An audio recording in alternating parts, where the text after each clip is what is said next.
아브라함이 99세 때에 여호와께서 아브라함에게 나타나서 그에게 이르시되 나는 전능한 하나님이라. 너는 내 앞에서 행하여 완전하라.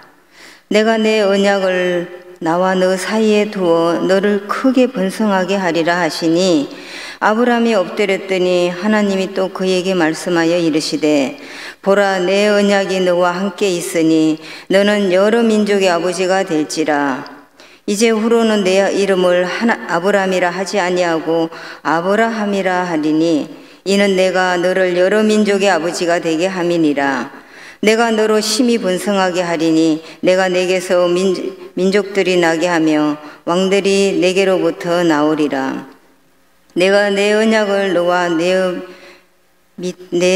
대대 후손 사이에 세워서 영원한 언약을 삼고 너와 내 후손이 하나님이 되리라. 내가 너와 내 후손에게 내게 그리워하는 이 땅 곧 가나안 땅 온 땅을 주어 영원한 기업이 되게 하고 나는 그들의 하나님이 되리라. 아멘. 서양 속담에 인간의 끝은 하나님의 시작이다, 이런 말이 있습니다. 인간의 끝은 하나님의 시작이다. 인간의 모든 가능성이 끝난 순간에 하나님께서는 그때 우리에게 역사하시고 하나님만이 유일한 길이심을 나타내신다고 하는 말입니다. 우리 인간의 한계 상황에 있을 때 우리는 전능하신 하나님을 만날 수 있습니다. 창세기에 아브라함의 나이를 알려준 것이 몇 군데가 있는데 창세기 12장 4절에 보게 되면 하나님 부르심을 받을 때가 75세였습니다. 자식을 주겠다고 한 약속의 말씀을 믿고 기다린 지 13년이 되었는데도 불구하고 10년 동안 그 약속에 응답이 없었습니다. 그리고 자신들의 깨로 말미암아 이스마엘을 낳았을 때, 하갈을 통해 이스마엘을 낳았을 때 그때 나이가 86세였습니다. 또 오늘 본문 앞 구절에 기록되어 있었는데 이걸 다 떼어놓고 오늘 17장 1절에 넘어오게 되면 뭐라고 말하면 아브라함이 99세 때에 이렇게 이야기를 합니다. 13년 훌쩍 뛰어넘었습니다. 하나님께서 아브라함이 아들을 주겠다고 약속한 지가 24년, 또한 침묵의 세월 13년이 흐른 99세 때에 왜 하나님께서 그때 아브라함에 나타나셨을까? 그때는 아브라함의 힘으로는, 사라의 힘으로는 애를 낳을 수 있는 상황이 아니었습니다. 아브라함 나이가 99세였고요 사라는 89세로서 여자로서 아이를 낳을 수 있는 경수가 끊어진 지 다 오랜 세월이었습니다. 그때 해필이면 하나님이 나타나신 거예요. 왜 하나님께 그때까지 기다리셨을까요?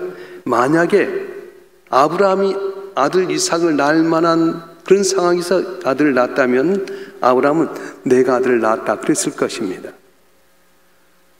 그런데 모든 상황이 끝난 상황 가운데 하나님께서 나타나셔서 아브라함에게, 사라에게 아들을 주셨어요. 그래서 이 아들은 약속의 아들, 기적의 아들입니다. 메시아 예수의 예표였습니다. 그래서 구약은 할머니가 아기를 낳은 이야기라고 한다면 신약은 처녀가 아기를 낳은 이야기다, 그렇게 표현할 수 있습니다. 구약의 기적의 아들이 이삭이라고 한다면 신약의 기적의 아들은 바로 예수 그리스도십니다. 창세기를 통해서 여태까지 보여준 하나님 여호와 하나님, 다시 한번 언약의 하나님, 약속을 지킨 하나님이셨는데 오늘 본문의 말씀 17장 1절에 보게 되면 하나님은 전능한 하나님, 엘샤다이 하나님, 그렇게 증거해 주십니다. 엘은 하나님이란 뜻이고요, 샤다이란 말은 전능, 또 능력, 이런 뜻이 있습니다. 우리말로 하면은 전능한 하나님 이런 말이 있는데 하나님의 한 구석을 이야기한 것이 아니라 전체 하나님은 전능한 하나님이라고 하는 그런 표시입니다. 아브라함은 전능한 하나님 엘샤다이를 만난 최초의 사람이었습니다. 아브라함 믿음의 조상인 동시에 엘샤다이 능력의 하나님을 처음으로 만난 사람, 또 엘샤다이 하나님의 조상이 된 엘샤다이 하나님을 고백하는 3대 조상이 되었던 겁니다. 오늘 아브라함이 그늘에서 이렇게 독백합니다. 하나님께 24년 전에 내게 아들 주시겠다고 했는데 내 나이가 99세, 나는 이미 죽은 몸과 같다. 내 안에 사는 89세인데 이제는 아들을 낳을 수 있는 기회가 전혀 없다. 사라와 내 사이에는 아들을 낳을 수 있는 가능성이 다 끊어졌다. 완전 절망이다. 그 순간에 하나님께서 엘샤다이 전능한 하나님으로 아브라함에게 나타나셨습니다. 내 인생의 한계 상황에 찾아오신 하나님이 엘샤다이 하나님이십니다. 내가 낙심하고 절망할 때 찾아오신 하나님 바로 엘샤다이 하나님이십니다. 기다리다 모든 걸 포기하고 싶은 그 상황 가운데 만나주신 하나님이 바로 엘샤다이 하나님. 내 꿈이 깨어져 다시 일어날 수 없는 상황 가운데 나를 만나주신 분이 바로 엘샤다이 하나님이라고 하는 겁니다. 할렐루야. 언제나 인간의 끝은 하나님의 새로운 시작입니다. 언제나 인간의 위기 속에서 하나님은 기회가 될 뿐입니다. 인간의 막다른 골목이 바로 하나님의 능력이 시작되는 첫 문이라고 말씀합니다. 그래서 16장에서는 하나님 뭘로 표현하냐면은 감찰하신 하나님 그렇게 표현합니다. 13년 동안 아브라함에게 숨어있는 하나님이 아니셨습니다. 다 보고 계신 하나님이셨습니다. 엘샤다이 하나님 만나지 못했던 아브라함은 하나님의 약속을 기다려 지쳐 있었습니다. 그리고 기다리다 하갈을 통해서 이스마엘은 아들을 얻어서 그 아들 상에 푹 빠져 있었습니다. 왜 아브라함과 사라가 하나님의 약속을 기다리지 못하고 인간적인 수단과 방법으로 하갈을 택하 이스마엘을 얻었을까요? 엘샤다이 하나님을 믿지 못했기 때문입니다. 오늘 우리가 하나님의 방법대로 인간의 편법으로 살려고 할까? 하나님의 방법이 아니라 인간의 편법으로 살려고 할까? 그것도 엘샤다이 하나님 만나지 못했기 때문이라는 겁니다. 왜 우리가 걸핏하면 낙심하고 좌절하고 원망하고 불평하며 살아갈까요? 엘샤다이 하나님 보이지 않기 때문에 그렇습니다. 이런 아브라함이 하나님 나타나는 말씀하신 거예요. 나는 언약을 지키는 하나님이다. 전능한 하나님이다. 불가능을 가리키는 하나님 엘샤다이다. 그렇게 표현했었습니다. 그래서 오늘 창세기 17장에 읽어보게 되면 이 언약이란 말이 13번이나 나오게 됩니다. 사람들은 약속을 잊어버리고 때로는 약속을 기억해도 지킬 수 있는 능력이 없습니다. 그런데 한 약속을 지키신 하나님이시고요, 그 약속을 능히 이루신 전능하신 하나님이라고 말씀하신 거예요. 우리 민수기 23장 19절 말씀 한번 읽어볼까요? 민수기 23장 19절 말씀 시작. 하나님은 사람이 아니시니 거짓말을 하지 않으시고 인생이 아니시니 후회가 없으시도다. 어찌 그 말씀하신 바를 행하지 않으시며 하신 말씀을 실행하지 않으시랴. 아멘. 엘샤다이 전능한 하나님이란 말은 젖먹인 어머니의 품이라는 뜻이 있습니다. 젖먹이는 어머니의 품은 아이의 울음을 달래줍니다. 젖먹이는 어머니의 품은 아이에게 평안을 줍니다. 젖먹인 어머니의 품은 아이에게 잠을 줍니다. 젖먹이는 어머니의 품은 불편한 아기의 기저귀를 갈아줍니다. 젖먹인 어머니의 품은 생명이 있습니다. 젖을 빠는 아이에게 적어도 그 어머니는 전능한 존재입니다. 아이에게 전혀 불가능한 일이 어머니는 다 가능합니다. 마찬가지로 우리 신앙도 그렇습니다. 내 인간의 힘으로 불가능한 것 같지만 하나님 모든 걸 가능케 하신 하나님, 내게 너무도 엄청난 일이면 하나님은 너무 자연스러운 일이라는 거예요. 그분 앞에서 홍해가 갈라졌습니다. 그분 앞에 여리고성이 무너졌습니다. 그분 앞에서 물이 포도주가 변했습니다. 그분 풍랑을 잔잔케 하고 물을 걸으셨습니다. 그분의 말씀 아래 죽은 자가 살아났고요, 인간의 힘으로는 도저히 불가능한 것 같지만 하나님 앞에서는 그 자연스러운 일이었습니다. 그렇습니다. 엘샤다이를 만난 사람은 항상 내 눈, 내 시골만 세상을 보지 않습니다. 하나님의 눈으로 세상을 바라보고 엘샤다이 환경을 볼 줄 아는 사람인 것입니다. 할렐루야. 엘샤다이의 시각으로 나를 바라보면 내가 얼마나 존귀한 자입니까? 하나밖에 없는 아들 예수를 십자가에 못 박혀 죽기까지 날 위해서 내오신 그 하나님, 그 시각으로 보면 나는 너무 존귀하다는 거예요. 내가 지금 돈도 없고 초라하고 배우지 못하고 가능성 없는 것 같지만은 엘샤다이 하나님의 시각으로 나를 바라보게 되면 하나밖에 없는 외아들을 십자가에 못 박기까지 나를 사랑하셨다, 나를 귀하게 여기신다 보게 되면 우리는 기뻐하게 되고 감사하게 되고 소망을 얻게 되게 된다는 거예요. 할렐루야. 난 목사가 된 게 너무 좋습니다. 왜냐? 예수님 자랑 마음껏 할 수 있잖아요. 다시 태어나도 난 목사가 되고 싶어요. 전능하신 하나님, 그 하나님 우리가 증거할 수 얼마나 좋습니까? 저와 여러분 한 분 한 분이 은혜 받고 복 받고 또 그래야 될 이유가 무엇입니까?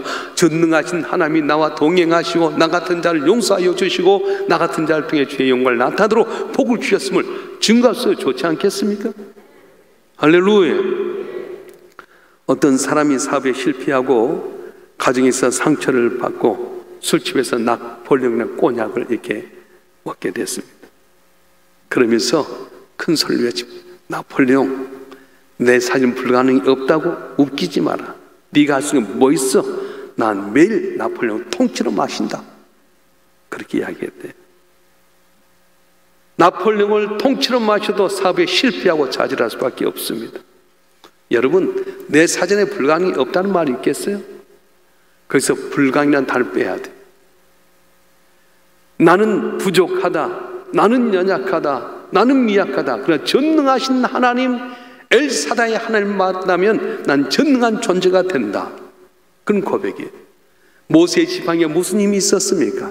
양을 칠 때 지키는 지팡이에 불과했지만은 엘샤다의 하나님이 그와 동행했더니 그 지팡이 능력이 하나님이 되게 되고, 그래서 이 바로의 간담을 서늘케 하고 홍해바다를 건너게 만들고 반석을 쳐서 샘물이 솟아나게 만들고 그 지팡이 들고 기도할 때 하나님께서 아말렉을 물치는 은혜를 주셨던 것입니다. 사랑하는 성도 여러분, 우리는 전능한 하나님 엘샤다의 하나님의 힘으로 살아갈 때 능력 있는 존재가 될 수 있습니다. 근데 신앙생활 잘하는 사람들록 오류에 빠진 이유가 뭐냐면 내 힘, 내 능력, 내 방법으로 하나님의 일을 도와드리겠다는 생각은 잘못됐다는 거예요. 내 돈으로, 내 능력으로, 내 환경으로 하나님 도와드리겠다? 아니라는 거예요. 신앙은 내 재능이나 능력으로 무엇을 이룰 수 없음을 깨닫는 것이 바로 신앙입니다. 100% 엘샤다의 하나님의 능력, 예수의 능력으로 모든 걸 이길 수 있는 게 바로 기독교입니다. 우리 한번 생각해요. 초대교회 역사를 보게 되면요, 로마의 무슨 핍박이 있으면서도 기독교는 영혼의 불길처럼 환하선 번져 나갔습니다. 은과 금은 내게 없지만 내게 있는 것 내게 있는 곧 나사렛 예수의 이름으로 일어나 걸으라 할 때 앉으며 일어나 걷게 되게 되고, 예수의 이름으로 말씀을 선포할 때 3,000명, 5,000명이 번성하게 되고 놀라운 기적의 역사가 일어났습니다. 그런데 모든 길은 로마로 통한다. 로마가 얼마나 대단했습니까? 로마의 황제를 상징하는 은빛 독수리가 가는 곳마다 모든 나라는 정복이 되었습니다. 로마를 등에 업은 기독교가 313년 콘스탄티누스 대제를 말미암아서 국교로 인정돼서 가는 곳마다 로마를 통해서 복음이 전거되었는데, 그때부터 전능하신 하나님이 없어도 황제의 권능과 권위와 능력으로 세상에 전파된 진기한 상황이 벌어지면서 기독교는 그때부터 능력을 잃기 시작했다고 하는 겁니다. 은과 금은 내게 없어도 내게 있는 것 내지는 곧 나사렛 예수 일어나 걸으라 할 때 놀라운 능력이 나타났습니다. 초대교는 사람도 부족했습니다. 돈도 없었습니다. 은금도 모자랐습니다. 그러나 나사렛 예수의 이름이 있어서 능력이 있었습니다. 그런데 기독교가 로마 타협하면서부터 돈도 많아지고 은도 많아지고 금도 많아졌는데 예수의 이름을 잃어버렸습니다. 교회는 교회의 본질을 상실하고 말았습니다. 교회의 본질이 무엇입니까? 그리스도의 저희는 어떤 존재입니까? 엘샤다이, 나는 미혹하지만 전능하신 하나님 나와 함께함으로 말미암아서 내가 능력 있게 됐다고 하는 걸 증거하는 것인데, 다시 말하면 엘샤다이는 내게 부족함이 없는 하나님이십니다. 시편 23편에 보면 여호와 나의 목자시니 내게 부족함이 없으리로다 말씀하셨어요. 이게 바로 엘샤다의 신앙입니다. 돈 없습니까? 권력 없습니까? 힘 없습니까? 괜찮습니다. 내가 예수를 나의 구주로 믿는 그 순간 엘샤다의 하나님이 내게 능력을 주셔서 내 빈그물도 차고 넘칠 줄 믿습니다. 끝났다고 생각된 순간 스물이 단물로 될 줄로 믿습니다. 기억하십시다. 한 인간도 공동체도 엘샤다의 하나님 만나면 존재가 달라집니다. 존재가 달라졌던 사실이 뭡니까? 계명, 이름을 바꿨어요. 하나님께서 아브라함에게 말합니다. 아브라함, 너는 이제 더 이상 아브라함이 아닌 아브라함이라 말했어요. 히브리어로 함이라고 하는 단어는 복수입니다. 함으로 끝나면 복수의 개념이 있어요. 단수 아브람, 지금까지 자신을 위해서 살았습니다. 나는 큰 자라는 뜻이 아브람입니다. 자기 명성을 위해서 살았는데 이젠 너는 아브라함이다. 다시 말하면 너는 복수로 열국의 아버지다, 그런 뜻이었습니다. 신분이 달라졌습니다. 목표가 달라졌습니다. 비전과 사명이 달라지고 존재가 달라졌습니다. 본질이 달라지고 가는 방향이 달라졌습니다. 그래서 창세기 12장에 보면은 복의 근원이 되겠다고 약속된 구체적인 역사가 펼쳐지게 됐던 것입니다. 아브라함뿐만 아니라 아내 사리도 사라로 바꾸게 됐는데, 여러분, 가정이 복의 근원이 되려면 그 구성원이 변해야 됩니다. 교회가 복의 근원이 되려면 여러분 한 분 한 분 변해야 됩니다. 공동체가 복의 근원이 되려고 한다면 공동체 모두가 다 변해야 됩니다. 그래서 단수인 사례가 복수인 사라로 바뀌어졌어요. 한 집안의 살림을 했던 공주란 뜻의 사례가 열국의 어미란 사라로 변화가 되게 되고요, 집안에서 바가지나 긁으면서 사손일에 걱정하고 불평했던 여인이 열국의 어미가 되었습니다. 그래서 이 둘이 자식을 낳아서 이삭이라고 하는 이름을 얻었는데, 이삭의 웃음이 무엇입니까? 웃음이 되리라, 남에게 웃음 존재가 되리라, 이런 말입니다. 걱정거리가 아니라 기쁨이 된다는 말입니다. 무너뜨리는 부정적인 존재가 아니라 날마다 세워주는 긍정적인 존재, 파괴하는 존재가 아니라 날마다 창조하고 서는 역사를 기록하는 존재란 이름입니다. 자식 하나 없는 아브라함을, 사라를 너는 열국의 아버지다, 열국의 어미라고 부를 때에 사람들이 비웃었을 겁니다. 아들도 없고 딸도 없고 나는 늙어서 애를 낳을 수 있는 가능성도 없는데 열국의 아비, 열국의 어미 서로 보면 킥킥거렸을 것입니다. 그러나 아브라함 비웃던 자들은 모두 훗날 부끄러움을 당하게 될 겁니다. 엘샤다의 한 비웃는 꼴이 되었기 때문에 그렇습니다. 지금 지구상에 22년도 5월 기준에 79억 명의 인구가 살고 있습니다. 그 가운데 기독교, 아브라함을 조상으로 삼는 후손이 기독교가 24억, 이슬람교가 18억, 42억 명이 아브라함을 조상으로 삼고 있어요. 성경에 엘샤다를 만나 이름과 존재가 바뀐 사람들이 많이 있습니다. 사울이 변해서 바울이 되었습니다. 시몬이 변해서 베드로가 되었습니다. 뭇죄인들이 의인의 이름을 얻게 됐습니다. 수많은 마귀의 자식들이 예수를 나의 구주로 믿으면서 집사, 장로, 권사, 세상에 줄 수 없는 이름을 얻게 되었습니다. 그러니까 여러분, 교회에서 제일 귀한 게 뭐냐? 목사님, 장로님, 권사님, 집사님이에요. 형님, 이건 아무것도 세상의 소리예요. 교회 안에서 제일 멍청한 사람, 교회에서 형님 찾고 동생 찾는 거예요. 이건 세상에도 있잖아요. 세상에 없는 존귀한 이름이 뭐냐? 목사님, 권사님, 집사님, 장로님, 이거예요. 할렐루야. 우리 앞뒤로 보면서 이야기합시다. 장로님은, 권사님, 집사님은 세상에 둘도 없는 존귀한 분이십니다. 한번 해주세요. 권사님은 세상에 둘도 없는 존귀한 분이십니다. 그런 말을 들어봤었어야지. 엘샤다의 하나님의 눈으로 바라보면 세상에 가장 존귀한 분이 바로 장로님, 권사님, 집사님이란 거예요. 할렐루야. 여러분, 예수 믿고 이름이 달라졌습니까? 존재가 달라졌습니까? 이웃 사람들이 여러분 보면서 달라졌다고 간증하고 있습니까? 아직은 이름만 달라졌기 때문에 비웃음을 사고 있는 것입니까? 염려하지 마십시오. 여러분, 비웃었던 사람들이 부끄러움을 당할 날이 곧 올 줄로 믿습니다. 엘샤다이를 만나 보기 얼마나 놀라운 건지요, 그 영향이 얼마나 큰 건지 대대로 이어간다는 거예요. 한번 읽어보겠습니다. 창세기 11장 6절과 8절 말씀 한번 읽어보겠습니다. 시작. 내가 너로 힘이 번성하게 하리니 내가 내게서 민족들이 나게 하며 왕들이 내게부터 나오리라. 내가 내 언약을 나와 너 및 내 대대의 후손 사이에 세워서 영원한 언약을 삼고 너와 내 후손의 하나님이 되리라. 내가 너와 내 후손에게 내가 거류한 이 땅 곧 가나안 온 땅을 주어 영원한 기업이 되게 하고 난 그들의 하나님이 되리라. 아멘. 내가 너의 엘샤다이가 된다면 너에게만 복이 머무는 것이 아니라 대대로 다자 선손으로 복을 받을 것이다 말씀하셨어요. 출애굽기에 보게 되면